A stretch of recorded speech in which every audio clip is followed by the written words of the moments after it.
안녕하세요, 여러분. 오늘도 제 채널을 찾아주셔서 정말 감사합니다. 오늘 들려드릴 이야기는 정말 분노가 치밀어 오르면서도 마지막엔 통쾌한 이야기입니다. 70대 어머니가 손주를 돌보기 위해 매일 왕복 3시간을 출퇴근하면서 며느리한테 온갖 수모를 당했는데요. 결국 길바닥에서 펑펑 울다가 뜻밖의 반전을 맞이하게 됩니다. 도대체 무슨 일이 있었을까요? 지금부터 그 이야기를 시작해 볼게요. 구독과 좋아요는 저에게 큰 힘이 되고 있어요. 이야기의 주인공은 올해 73살이 된 박영희 씨예요. 영희 씨는 경기도 외곽의 낡은 빌라에서 홀로 살고 있었습니다. 남편은 5년 전에 세상을 떠났고 두 아들은 각각 결혼해서 독립했죠. 큰아들 지훈이는 서울 강남에서 중견기업 부장으로 일하고 있었어요. 작년에 손주가 태어났는데 며느리 수연 씨는 외국계 회사 과장이었습니다. 영희 씨는 손주 얼굴 보는 게 너무 기뻤어요. 하지만 이게 악몽의 시작인 줄은 꿈에도 몰랐죠. 어느 날 며느리 수연 씨한테서 전화가 왔어요. 어머니, 제가 다음 달에 복직하는데요. 혹시 아기 좀 봐주실 수 있으세요? 영희 씨는 물론이라고 했습니다. 손주를 돌볼 수 있다니 얼마나 좋아요. 그런데 수연 씨의 다음 말에 영희 씨는 당황했습니다. 저희 집에서 봐주셔야 할 것 같아요. 아기 물건들이 다 여기 있고 제가 퇴근해서 바로 인수인계 받으려면요. 영희 씨가 사는 곳에서 아들네 집까지는 편도 1시간 반이었어요. 하지만 손주를 위해서라면 뭘 못하겠어요. 영희 씨는 흔쾌히 그러겠다고 했습니다. 첫날부터 영희 씨는 고생이었어요. 새벽 5시 반에 일어나서 준비하고 6시 반에 집을 나섰습니다. 버스 2번, 지하철 1번을 갈아타야 했죠. 겨울이라 날씨도 추웠어요. 8시 반에 아들네 집에 도착하니 수연 씨는 이미 출근 준비를 하고 있었습니다. 어머니, 시간 딱 맞추셨네요. 1분이라도 늦으시면 제가 회의에 늦어요. 차갑게 한마디 던지고는 가방을 들고 나가려는데 영희 씨가 수연아, 아기 분유는 어떻게? 라고 물으려 했어요. 하지만 수연 씨는 냉장고에 메모 붙여놨어요. 그대로만 하세요. 라며 문을 쾅 닫고 나가버렸습니다. 영희 씨는 냉장고 문을 열었어요. A4 용지 한 장 가득 빼곡하게 지시사항이 적혀 있었습니다. 분유는 정확히 60ml의 스푼 2스푼 반, 물 온도는 40도, 기저귀는 2시간마다 확인, 낮잠은 오전 10시 오후 2시, 장난감은 30분마다 소독. 영희 씨는 한숨이 나왔어요. 이게 뭐 군대도 아니고. 하지만 며느리가 꼼꼼한 게 나쁜 건 아니잖아요. 손주를 위한 거니까요. 영희 씨는 메모를 보며 하나하나 지키려고 노력했습니다. 하지만 이른이 넘은 나이에 이런 세세한 걸 다 기억하기가 쉽지 않았어요. 저녁 7시 수연 씨가 퇴근했어요. 현관문을 열고 들어오더니 인사도 없이 곧장 아기한테 갔습니다.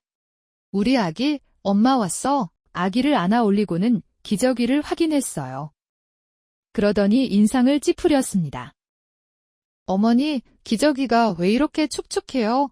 2시간마다 갈아주신다고 했잖아요. 영희 씨는 당황했어요. 아, 그게 아기가 자고 있어서 깨울까 봐 그랬어. 어머니, 기저귀가 젖어 있으면 발진 생겨요. 꼭 시간 맞춰서 갈아주셔야 해요. 수연 씨의 말투는 차갑고 날카로웠습니다. 영희 씨는 미안하다. 다음부터 조심할게 라고 고개를 숙였어요.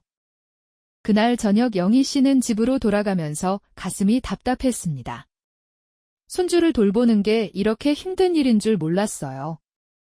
매일 왕복 3시간씩 이동하는 것도 힘든데 며느리 눈치까지 봐야 하니 정신이 하나도 없었습니다.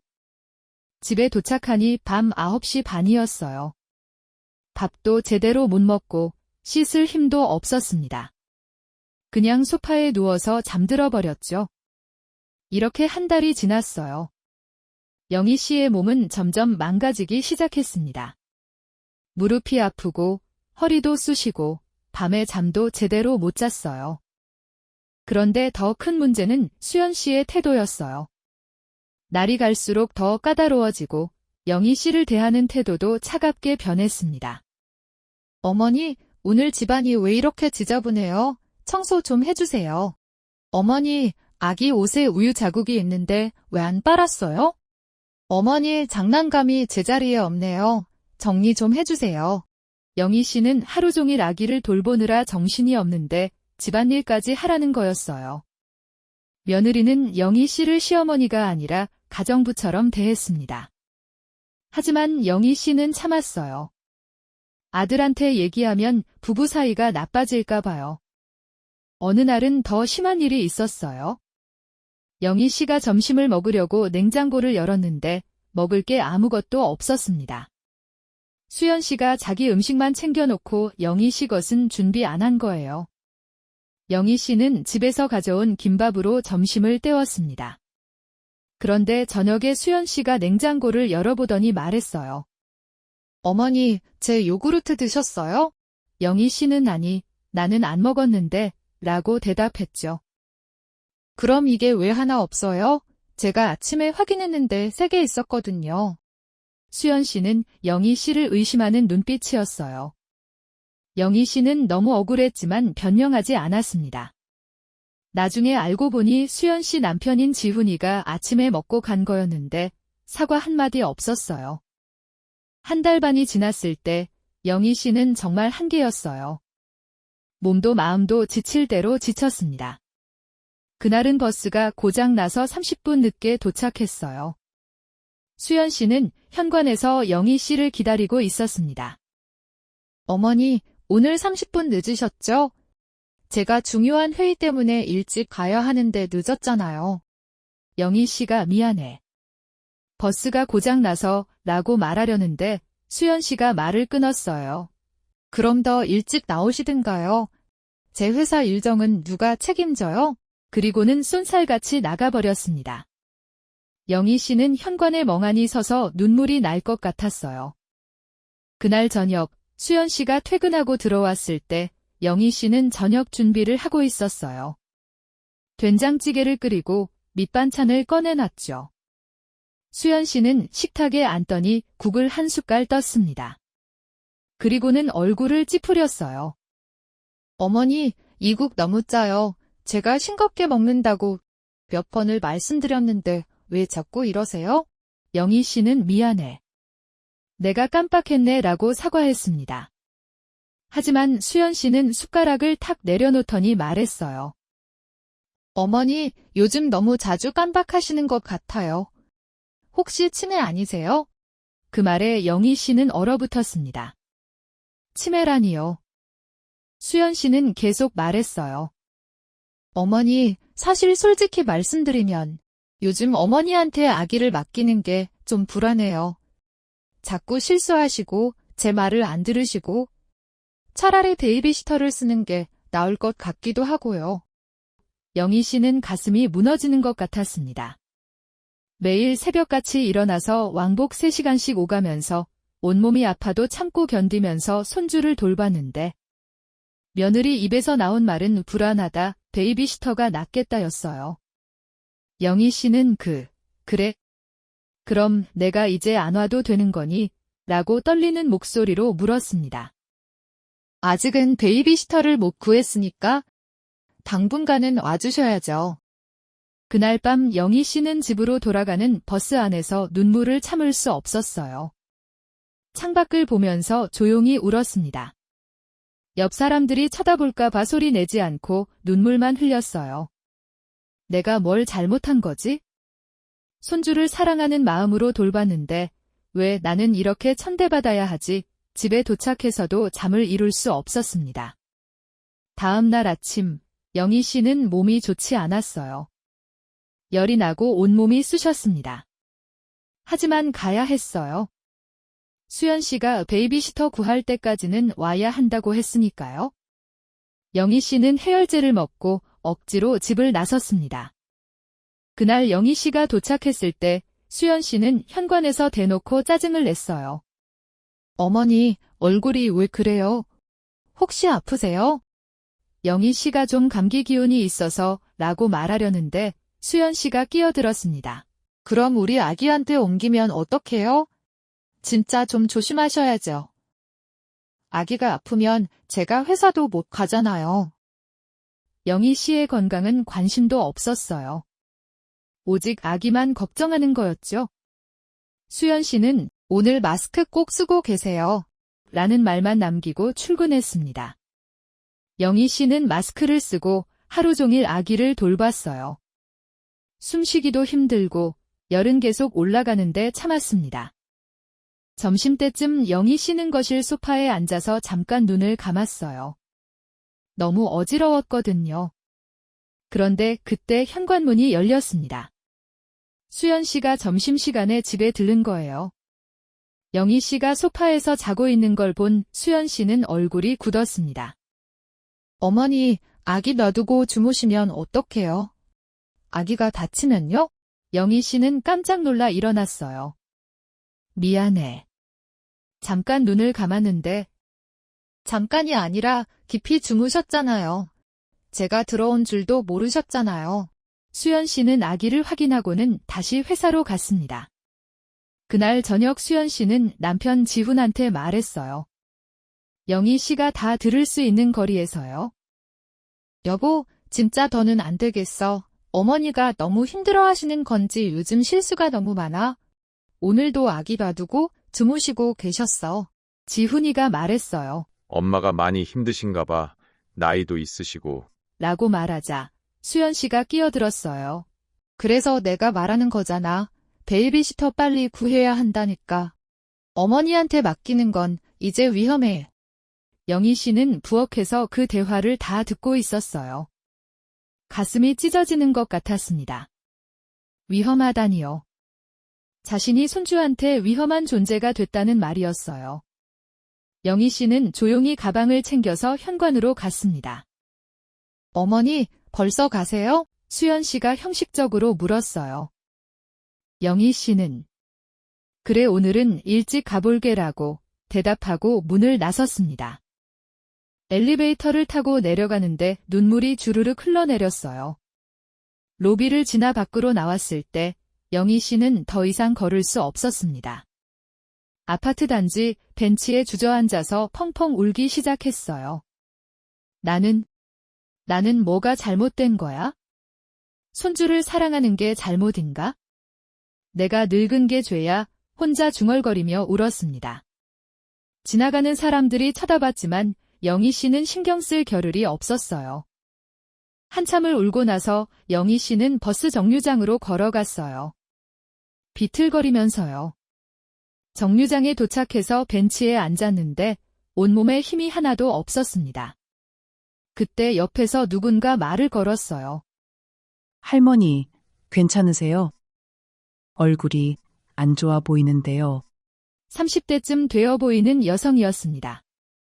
영희 씨는 괜찮아요 라고 대답했지만 그 여성은 계속 걱정스러운 표정이었어요. 할머니, 저기 편의점에 가서 잠깐 앉아 계세요. 제가 물 좀 사드릴게요. 영희 씨는 거절했지만 그 여성은 영희 씨를 부축해서 편의점으로 데려갔습니다. 편의점에서 물을 마시고 좀 쉬니까 조금 나아졌어요. 그 여성이 조심스럽게 물었습니다. 할머니, 무슨 일 있으세요? 많이 우셨던데. 영희 씨는 처음 보는 사람한테 얘기하기 뭐했지만 왠지 그 여성의 눈빛이 따뜻해서 입을 열었어요. 사실은 손주를 돌봐주러 매일 왕복 3시간씩 오가는데요. 며느리가 힘들게 하네요. 영희 씨는 그동안 있었던 일들을 털어놨습니다. 그 여성은 고개를 끄덕이며 들어주었어요. 할머니, 그건 너무하네요. 며느리가 어떻게 그럴 수 있어요? 영희 씨는 내가 나이가 들어서 제대로 못하니까 라고 말했지만 그 여성은 고개를 저었습니다. 아니에요, 할머니. 그건 할머니 잘못이 아니에요. 며느리가 너무 심한 거예요. 그 여성은 자신의 명함을 꺼냈어요. 저는 노인복지센터에서 일하는 사람인데요. 할머니 같은 분들이 정말 많으세요. 손주 돌봐주다가 건강 망가지시고 심지어 학대받는 경우도 있어요. 영희 씨는 깜짝 놀랐습니다. 학대요. 네. 요즘은 조모 학대가 사회 문제예요. 할머니도 혹시 필요하시면 저희 센터에 연락 주세요. 상담도 해드리고 법적 도움도 드릴 수 있어요. 그 여성은 명함을 영희 씨 손에 쥐어줬습니다. 영희 씨는 명함을 받아들고 한참을 멍하니 바라봤어요. 집에 돌아온 영희 씨는 소파에 털썩 주저앉았습니다. 그 여성이 준 명함을 다시 꺼내봤어요. 노인복지센터 상담사 이지은이라고 적혀 있었습니다. 영희 씨는 핸드폰을 꺼내서 아들 지훈한테 전화를 걸려다가 멈췄어요. 뭐라고 말해야 할까요? 며느리 욕을 하면 아들이 난처해 할 텐데. 하지만 이대로는 안 되겠어요. 영희 씨는 용기를 내서 전화를 걸었습니다. 지훈아, 엄마야. 엄마, 무슨 일 있어? 아들의 목소리가 들렸어요. 영희 씨는 떨리는 목소리로 말했습니다. 지훈아, 엄마가 내일부터는 손주를 못 봐줄 것 같아. 엄마, 갑자기 왜 그래? 무슨 일 있었어? 지훈이 놀라서 물었어요. 영희 씨는 엄마가 이제 나이도 있고 해서 너무 힘들어. 미안하다라고만 말했습니다. 더 이상 말을 잇지 못하고 울음이 터져나왔어요. 지훈은 당황한 목소리로 엄마, 울지 마. 내가 지금 갈게. 라고 말했지만 영희 씨는 아니야. 오지 마, 엄마 괜찮아. 그냥 좀 쉬고 싶어 라고 말하고 전화를 끊었습니다. 그날 밤 영희 씨는 아들한테서 수십 통의 전화가 왔지만 받지 않았어요. 며느리한테서도 문자가 왔습니다. 어머니, 무슨 일이세요? 내일 오시는 거죠? 하지만 영희 씨는 답장하지 않았습니다. 다음 날 아침, 영희 씨는 집에 있었어요. 처음으로 새벽에 일어나지 않았습니다. 몸이 너무 아팠거든요. 8시쯤 아들 지훈한테서 전화가 왔어요. 엄마, 왜 안 오셨어? 수연이가 회사 못 가고 있어. 영희 씨는 미안해. 엄마가 몸이 안 좋아서 못 가겠어 라고 대답했습니다. 엄마, 그럼 미리 말씀하시지. 수연이가 중요한 회의 있다고 했잖아. 아들은 엄마보다 아내 걱정을 먼저 하더라고요. 영희 씨는 그래? 미안하다. 앞으로는 못 갈 것 같으니까 다른 사람 알아봐 라고 말하고 전화를 끊었습니다. 아들한테서 다시 전화가 왔지만 받지 않았어요. 이틀 동안 영희 씨는 집에만 있었어요. 전화도 문자도 무시했습니다. 그런데 사흘째 되는 날 아침, 현관 초인종이 울렸어요. 문을 열어보니 큰아들 지훈이 서 있었습니다. 엄마, 왜 전화를 안 받아? 얼마나 걱정했는데. 지훈은 화가 난 것 같으면서도 걱정스러운 표정이었어요. 영희 씨는 들어오너라 라고 말하고 안으로 들어갔습니다. 지훈은 엄마의 얼굴을 보고 깜짝 놀랐어요. 엄마, 얼굴이 왜 이래? 많이 아파 보이는데? 영희 씨는 소파에 앉으며 괜찮아 라고만 대답했습니다. 하지만 괜찮지 않았어요. 지난 며칠간 제대로 먹지도 자지도 못했거든요. 지훈이 물었어요. 엄마, 도대체 무슨 일이야? 갑자기 왜 손주를 못 봐준다는 거야? 영희 씨는 한참을 망설이다가 입을 열었습니다. 지훈아, 엄마가 너한테 솔직하게 얘기할게. 사실 그동안 너무 힘들었어. 매일 왕복 3시간씩 오가는 것도 힘들었고 내 며느리가. 영희 씨는 그동안 수연 씨한테 당했던 일들을 하나하나 털어놨어요. 치매 아니냐는 말, 베이비시터가 낫겠다는 말, 가정부처럼 대했던 일들. 다 얘기했습니다. 지훈은 점점 얼굴이 굳어졌어요. 엄마, 내가 몰랐어. 미안해. 하지만 영희 씨는 고개를 저었습니다. 미안하다는 말은 이제 하지 마. 엄마는 이제 못 가겠어? 내 며느리가 원하는 대로 베이비시터 구해. 영희 씨의 목소리는 단호했어요. 지훈은 난처한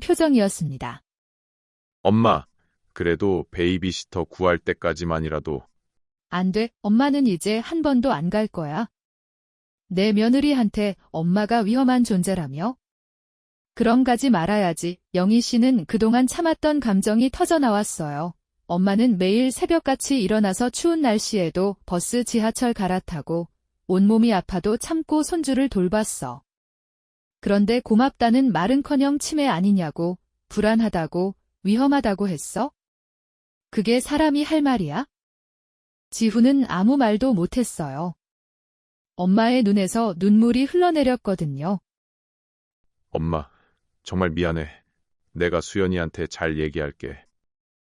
얘기해서 뭐해? 내 며느리는 변하지 않아. 원래 그런 사람이야. 영희 씨는 더 이상 참지 않기로 했어요. 엄마, 그래도 손주는 보고 싶잖아. 지훈이 조심스럽게 말했지만 영희 씨는 단호했습니다. 손주는 내가 데려와. 여기서 보면 돼. 엄마는 내 집에 안 갈 거야. 지훈은 한숨을 쉬며. 알았어, 엄마. 내가 수연이랑 얘기해 볼게. 라고 말하고 집을 나섰습니다. 영희 씨는 아들이 나간 후에도 한참을 소파에 앉아 있었어요. 그날 저녁, 지훈은 집에 돌아가서 수연과 대화를 나눴어요. 수연아, 우리 엄마가 그동안 얼마나 힘드셨는지 알아? 수연은 TV를 보다가 고개를 돌렸습니다. 무슨 소리야. 어머니가 힘드시긴 했겠지. 그래도 손주 보는 건 할머니들 다 하는 거잖아. 다 하는 게 아니야. 우리 엄마는 매일 왕복 3시간씩 오셨어. 이른이 넘은 나이에. 지훈의 목소리가 높아졌어요. 수연은 그래도 우리가 억지로 부탁한 거 아니잖아.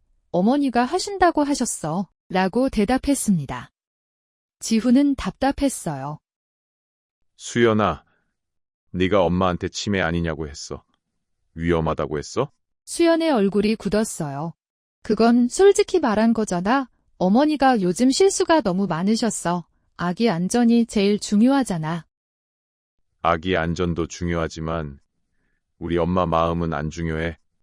엄마가 얼마나 상처받으셨는지 알아? 지훈과 수연은 그날 밤 크게 다퉜어요. 수연은 자기는 잘못한 게 없다고 주장했고, 지훈은 수연이 엄마한테 너무했다고 말했습니다. 결국 결론이 안 나서 둘 다 화가 난 채로 잠들었어요. 다음 날 아침, 수연은 회사에 반차를 내고 급하게 베이비시터를 알아보기 시작했습니다. 더 이상 시어머니한테 의지할 수 없다는 걸 알았거든요. 일주일 후, 수연은 베이비시터를 구했어요. 경력 있는 50대 여성이었는데 한 달에 300만 원을 요구했습니다. 수연은 깜짝 놀랐지만 어쩔 수 없었어요. 시어머니는 연락도 안 받고 다른 방법이 없었거든요. 베이비시터가 온 첫날, 수연은 세세하게 지시사항을 얘기했습니다. 분유는 정확히 이렇게 타주시고 기저귀는 2시간마다 확인해 주시고. 그런데 베이비시터가 말했어요. 사모님, 저는 제 방식대로 할 거예요. 20년 경력으로 수백 명의 아기를 돌봤는데 제가 더 잘 알아요. 수연은 당황했지만 뭐라 할 수 없었습니다. 돈을 주고 고용한 사람이니까요. 시간이 지나면서 수연은 베이비시터에게 점점 불만이 생겼어요. 자기 말을 안 듣고 자기 방식대로만 하는 거예요.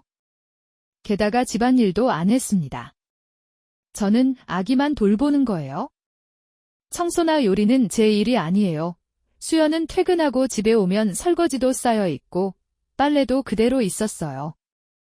시어머니가 계실 때는 다 해놓으셨는데 그때서야 수연은 영희 씨가 얼마나 많은 일을 해주셨는지 깨달았습니다. 하지만 이미 엎질러진 물이었어요. 한 달이 지나자 월급 300만 원이 통장에서 빠져나갔습니다. 수연은 통장을 보며 한숨을 쉬었어요. 어느 날 저녁, 지훈이 수연한테 물었어요. 수연아, 우리 엄마 한번 찾아뵙고 사과하는 게 어때? 수연은 내가 뭘 잘못했는데 라고 반문했습니다. 수연아, 제발. 엄마가 얼마나 상처받으셨는지 몰라? 지훈은 간청했지만 수연은 고개를 저었어요. 나는 잘못한 거 없어. 솔직하게 말한 것뿐이야. 어차피 베이비시터도 구했고 이제 어머니 도움 필요 없잖아. 지훈은 실망한 표정으로 방을 나갔습니다. 그날 밤 지훈은 혼자 엄마한테 전화를 걸었어요. 엄마, 나 지훈이야. 엄마 괜찮으세요? 영희 씨는 그래, 엄마 잘 지내고 있어 라고 대답했습니다. 엄마, 손주 보고 싶으시죠? 이번 주말에 제가 아기 데리고 갈게요. 지훈이 말했어요. 영희 씨는 마음이 흔들렸습니다. 손주가 보고 싶긴 했거든요. 그래, 그럼 와라. 주말에 지훈은 아기를 데리고 엄마 집에 왔어요. 혼자 왔습니다. 수연은 안 왔어요. 영희 씨는 손주를 안아 올리며 눈물이 났습니다. 한 달 만에 보는 손주였어요. 우리 손주, 할미가 얼마나 보고 싶었는지 아니, 손주는 할머니를 보고 환하게 웃었어요. 지훈은 그런 엄마를 보며 미안한 마음이 들었습니다. 엄마, 정말 미안해요. 제가 수연이를 잘 못 다스려서. 영희 씨는 고개를 저었어요. 지훈아, 내 잘못이 아니야. 너는 가운데서 힘들잖아. 그날 지훈은 엄마 집에서 오랜만에 편안한 시간을 보냈어요. 엄마가 해주신 밥도 먹고 손주랑 놀기도 하고.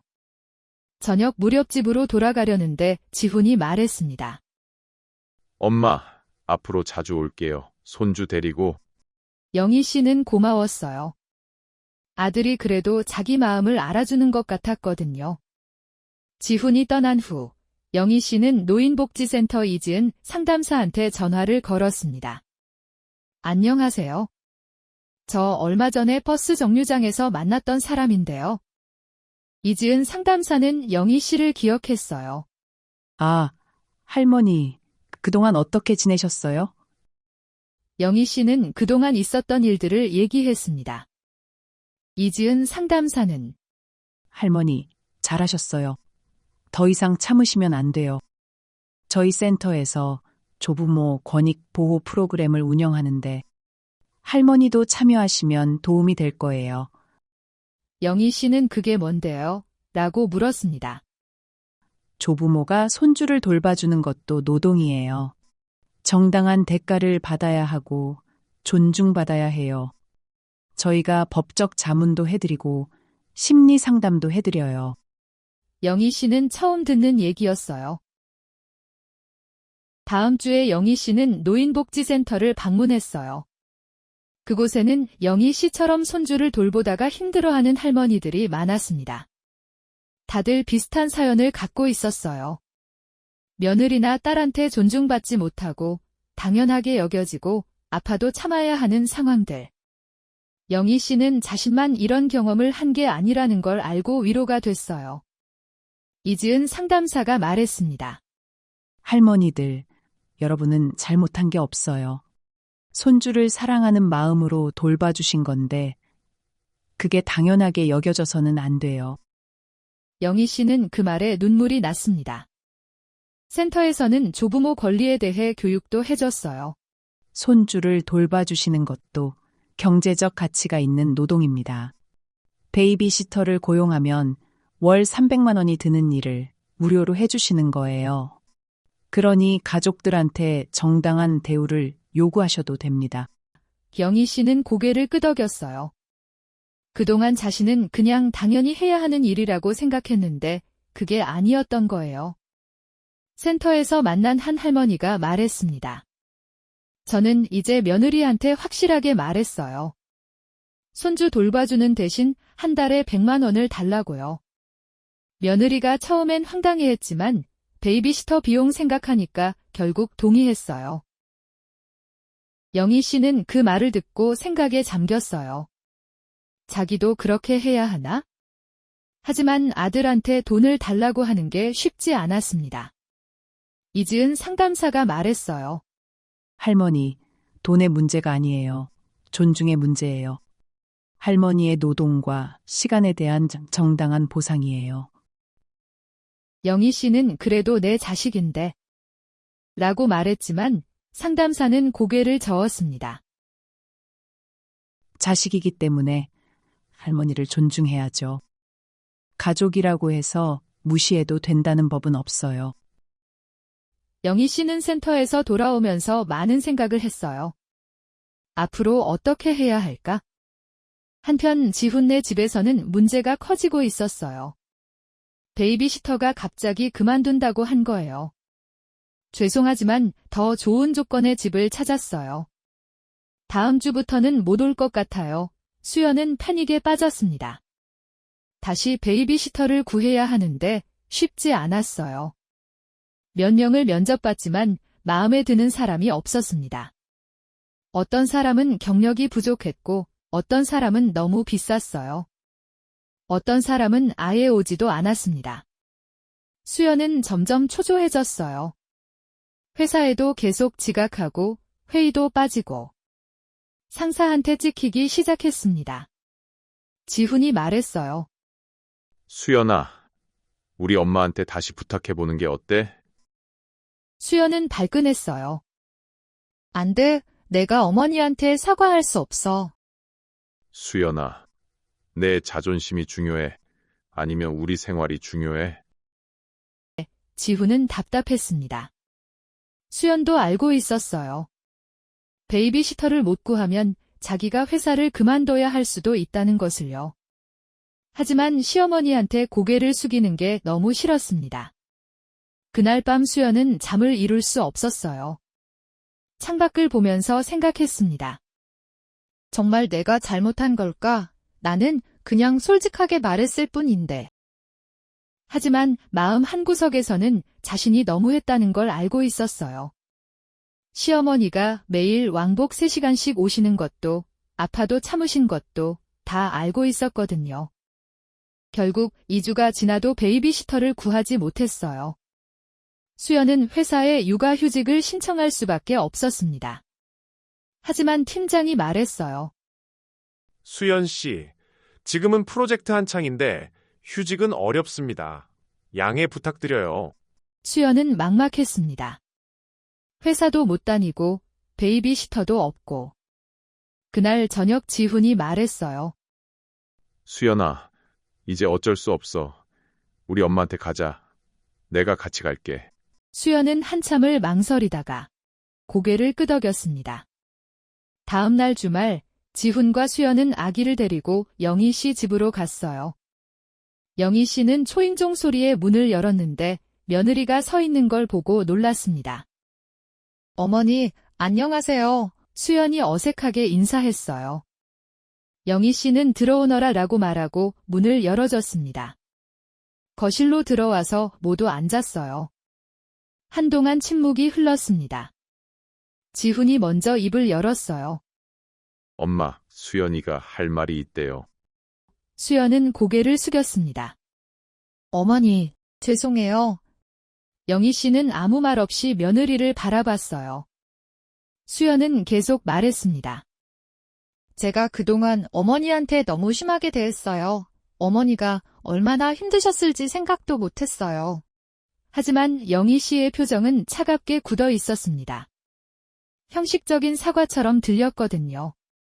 영희 씨가 입을 열었어요. 수연아, 너 지금 진심으로 사과하는 거니? 아니면 베이비시터 못 구해서 어쩔 수 없이 온 거니? 수연의 얼굴이 빨개졌습니다. 영희 씨는 정확히 상황을 꿰뚫고 있었어요. 어머니, 솔직하게 말해봐. 베이비시터 잘 구했으면 여기 왔을 것 같아. 영희 씨의 목소리는 차갑고 단호했습니다. 수연은 아무 말도 못했어요. 사실이었으니까요. 지훈이 끼어들었습니다. 엄마, 수연이가 진심으로 반성하고 있어요. 지훈아, 너는 가만히 있어? 나는 내 며느리한테 직접 듣고 싶어. 영희 씨는 아들을 제지하고 며느리를 똑바로 쳐다봤습니다. 수연은 더 이상 피할 수 없다는 걸 알았어요. 어머니 맞아요. 베이비시터를 못 구해서 왔어요. 하지만 그동안 생각도 많이 했어요. 제가 어머니한테 정말 잘못했다는 거. 어떻게 잘못했는데? 영희 씨가 물었습니다. 어머니가 매일 먼 거리를 오시는 것도 당연하게 여겼고 어머니를 가정부처럼 대했어요. 치매 아니냐고 말한 것도 위험하다고 한 것도 다 제가 잘못했어요. 수연의 눈에 눈물이 맺혔습니다. 영희 씨는 한참을 며느리를 바라보다가 말했어요. 수연아, 나는 내가 진심으로 반성했는지 아직 모르겠어. 하지만 한 가지는 확실히 해두고 싶어. 나는 이제 예전처럼 매일 너희 집에 가서 손주를 돌봐줄 수 없어. 내 몸도 망가졌고 마음도 많이 다쳤거든. 수연의 얼굴이 창백해졌어요. 그럼 어머니는 이제 안 도와주시는 거예요? 도와주지 않는 게 아니야. 도와주는 방식이 달라지는 거지. 영희 씨는 노인복지센터에서 배운 걸 떠올렸습니다. 앞으로 내가 손주를 돌봐주려면 조건이 있어. 첫째, 나는 일주일에 2번만 갈 거야. 그것도 내가 차로 데려다주고 데려와야 해. 둘째, 나는 손주만 돌볼 거야. 집안일이나 요리는 내 몫이 아니야. 셋째, 나한테 정중하게 대해. 나는 내 가정부가 아니라 시어머니야. 수연은 깜짝 놀랐어요.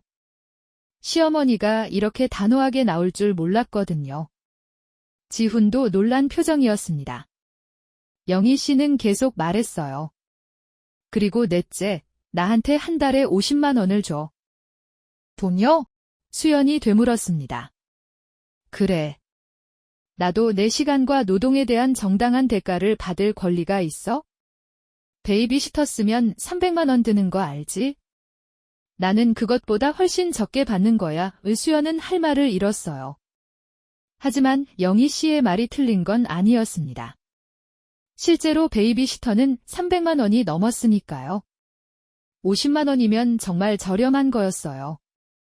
어머니 알겠어요. 어머니 말씀대로 할게요. 수연이 고개를 숙이며 말했습니다. 영희 씨는 그리고 한 가지 더, 나한테 함부로 대하거나 모욕적인 말 하면 그 즉시 그만둘 거야. 돈을 받든 안 받든 존중은 기본이야 라고 덧붙였습니다. 수연은 네, 어머니, 정말 죄송해요. 앞으로 잘할게요. 라고 대답했어요. 이번에는 진심이 담긴 것 같았습니다.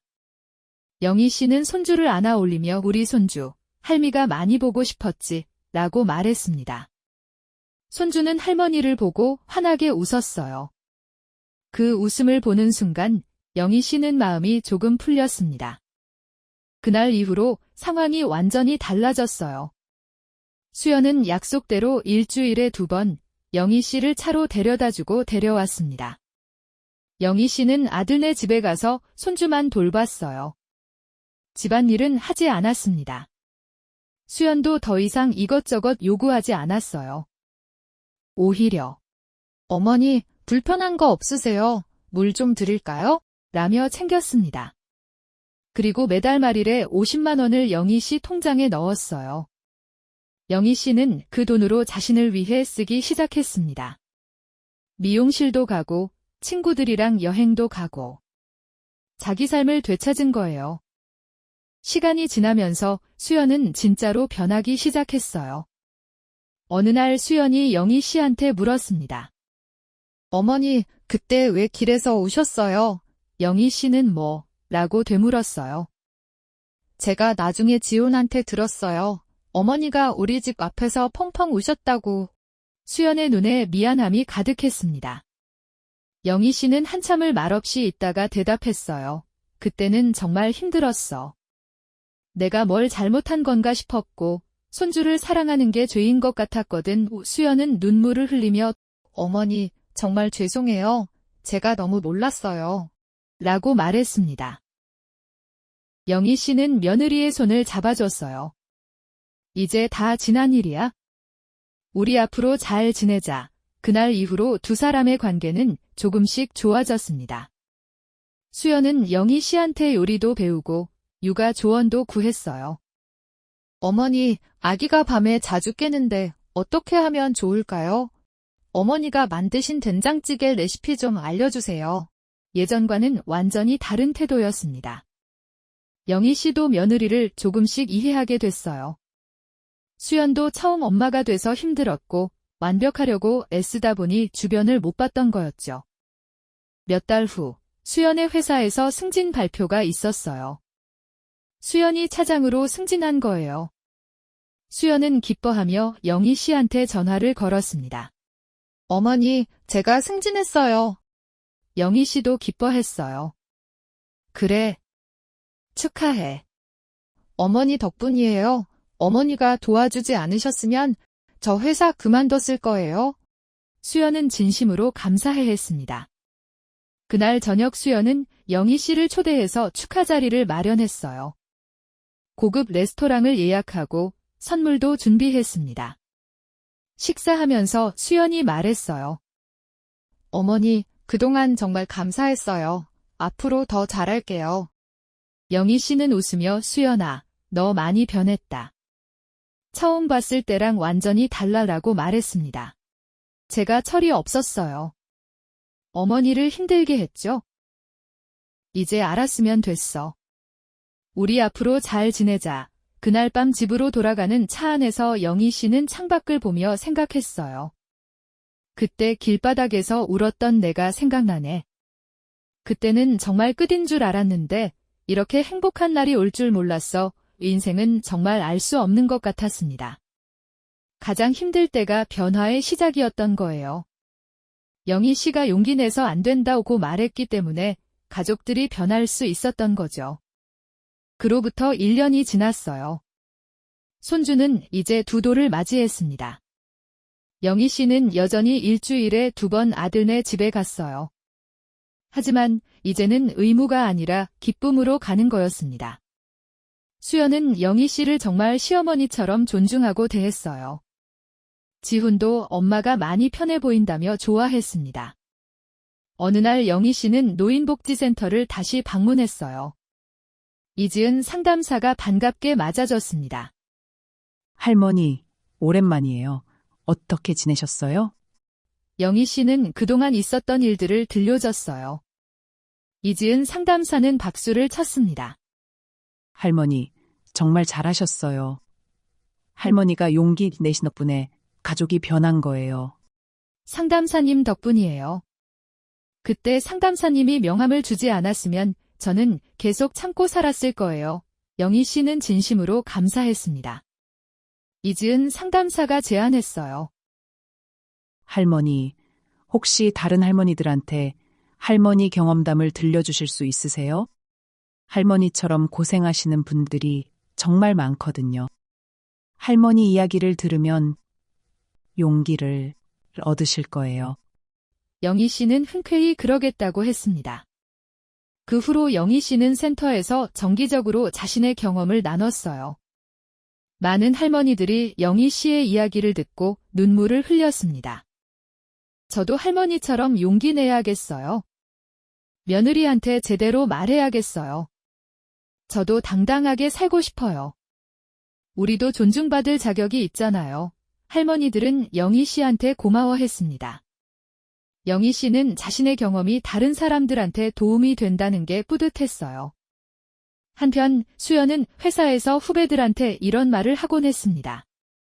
시부모님이나 부모님한테 도움받을 때는 절대 당연하게 생각하지 마. 그분들도 자기 삶이 있고 우리한테 희생하시는 거야. 항상 감사하고 존중해야 해. 수연은 자신의 경험을 통해 많은 걸 배웠어요. 시간이 더 흘러 손주가 유치원에 입학했을 때였어요. 영희 씨는 손주 입학식에 참석했습니다. 수연이, 어머니, 같이 가요. 어머니도 손주 할머니시잖아요. 라고 초대한 거예요. 입학식장에서 선생님이 물었습니다. 부모님이랑 할머니까지 다 오셨네요? 수연이 대답했어요. 네, 저희 시어머니세요. 우리 아이를 정말 사랑으로 돌봐주시는 분이에요. 그 말에 영희 씨는 가슴이 뭉클했습니다. 며느리 입에서 사랑으로 돌봐주신다는 말을 들을 줄이야? 손주는 할머니 손을 꼭 잡고 있었어요. 영희 씨는 행복했습니다. 입학식이 끝나고 다 같이 식사를 했어요. 식당에서 지훈이 말했습니다. 엄마, 그동안 정말 고생 많으셨어요. 엄마가 아니었으면 우리 가족 여기까지 못 왔을 거예요. 수연도 고개를 끄덕이며 맞아요. 어머니, 어머니가 그때 용기 내서 말씀해주신 덕분에 저도 변할 수 있었어요. 라고 말했습니다. 영희 씨는 다들 잘해줘서 고마워. 이제 우리 가족 정말 행복하게 살자라고 말했어요. 그날 밤 영희 씨는 일기를 썼습니다. 오늘 손주 입학식에 갔다. 며느리가 나를 자랑스럽게 소개하더라. 그때 길바닥에서 울었던 내가 믿어지지 않는다. 그 힘든 시간이 있었기에 지금 이 행복이 더 값지게 느껴진다. 어느 주말 영희 씨는 오랜만에 친구들을 만났어요. 친구들이 물었습니다. 요즘 손주 돌보러 다니니? 영희 씨는 웃으며 대답했어요. 근데 이제는 일주일에 2번만 가. 그것도 며느리가 차로 데려다주고 데려와. 뭐? 며느리가? 친구들이 놀라서 물었습니다. 그리고 나 돈도 받아. 한 달에 50만 원. 허. 대단하다. 어떻게 그렇게 됐어? 영희 씨는 그동안 있었던 일들을 얘기해 줬어요. 친구들은 박수를 쳤습니다. 너 정말 잘했다. 우리도 본받아야겠어? 그중 한 친구가 말했어요. 나도 사실 며느리한테 힘들게 당하고 있어. 너 얘기 듣고 나도 용기가 났어. 나도 한번 말해봐야겠어. 영희 씨는 그래? 참지만 말고 솔직하게 얘기해. 우리도 존중받을 권리가 있어 라고 말했습니다. 그날 이후로 영희 씨의 친구들도 하나둘 변화를 시도하기 시작했어요. 며느리한테 당당하게 말하고 자신의 삶을 찾아가는 친구들이 생겼습니다. 영희 씨는 자신의 경험이 친구들한테까지 영향을 준다는 게 뿌듯했어요. 세상에는 영희 씨처럼 힘들어하는 할머니들이 정말 많았던 거예요. 오늘 이야기는 여기까지입니다. 70대 영희 씨가 손주를 돌보기 위해 왕복 3시간을 출퇴근하다가 결국 길바닥에서 펑펑 울었지만 용기를 내서 당당하게 자신의 권리를 주장해 결국 가족의 존중을 받게 된 이야기였어요. 여러분, 이 이야기의 교훈이 뭘까요?